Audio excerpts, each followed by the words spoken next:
Okay, it's time for bed. Go lay down. Go to sleep.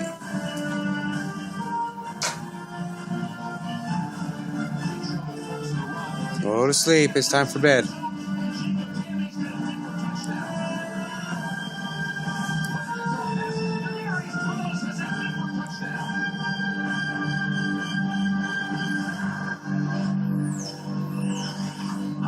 Broncos tonight, Drew, Ed, and Rod following a 17-9 Broncos victory over the Kansas City Chiefs. Well, that was much tougher than expected. Would you agree? Well, tougher than we thought it was going to be, tougher than the fans thought it was going to be. But all week long, all we heard was the Broncos saying, it's a division opponent. It's the Chiefs. It's on the road. Arrowhead's a tough place to...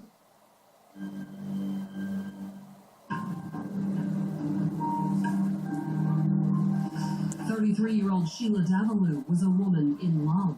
She carries on the steamy affair. And she didn't let her marriage stand in the way. He believed she was separated, divorced. But her lover chose another woman. That's the ultimate betrayal for Sheila. Then Sheila's rival ended up dead. She's gonna get mad. She was stabbed numerous times. And police were at a loss.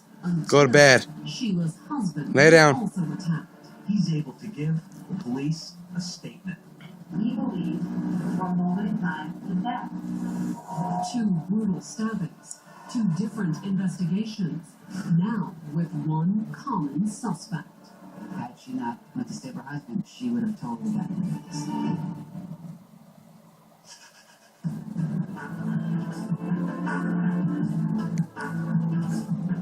She's gonna get mad.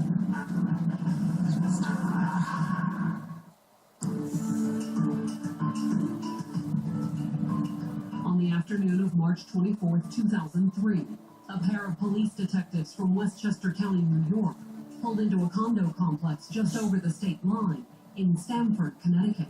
It is waterfront condominium complexes, all with their own docks. There's a harbor there. Very, very nice section of city. But the detectives had come to investigate an attempted murder.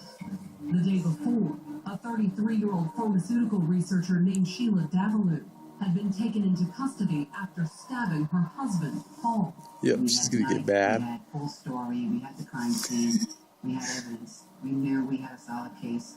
The investigators were in Connecticut because shortly after the stabbing, Sheila had placed a call to a co-worker, 35-year-old Nelson Sessler. We did a little background on Nelson Sessler, learned he lived in Connecticut. He is another professional, white-collar individual, comes across as a nice guy. But why had Sheila called him after stabbing her husband? We're thinking maybe he's involved in this. And that's why the detectives had come to Connecticut that afternoon. We just didn't want to call Nelson directly, so me and my partner just drove to Stamford and started knocking on the doors of Nelson Sessler. It wasn't long before they found one woman who knew something about Nelson and a recent crime. She didn't want to tell us too much. She just kept saying, oh, you hear about the murder. The detectives assumed she was talking about their attempted murder case. And we figured she's talking about ours. So we said, what do we hear about the incident? But then Nelson's neighbor said something else. Something that threw the detectives.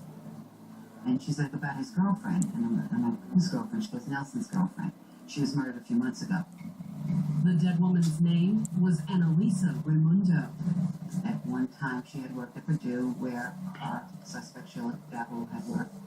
She had been killed in November of 2002, in a manner eerily similar to the attack on Sheila's husband. It was a very brutal knife attack. The victim was stabbed numerous times. And almost It's all 5 folded months like after perfect. She Annalisa's can't get it murder, out. The case had started growing cold.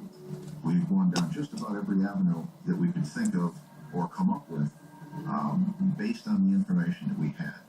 But that's Just get it out of bed now. Changed once the Westchester County detectives contacted their counterparts in Stamford. They said we have some really interesting Nope, information it's still on the outside. She has to get it all on her. Sheila Davalloo's name. She's not gonna stop until it's perfect. Different investigations, but they suddenly There had she goes, something in common.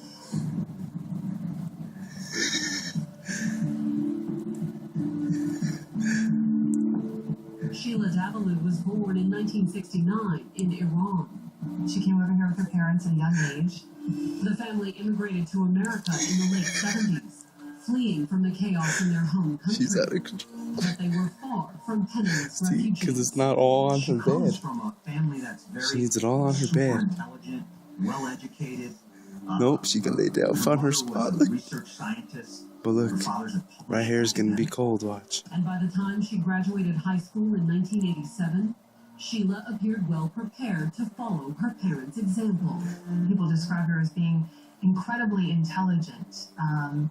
They described her to be someone who was very driven That's good, huh? and always did, what she could to be up front and be, on top of everything. But the Middle Eastern immigrant also bound to another family tradition. Right after high school, Sheila marries a family friend. He's the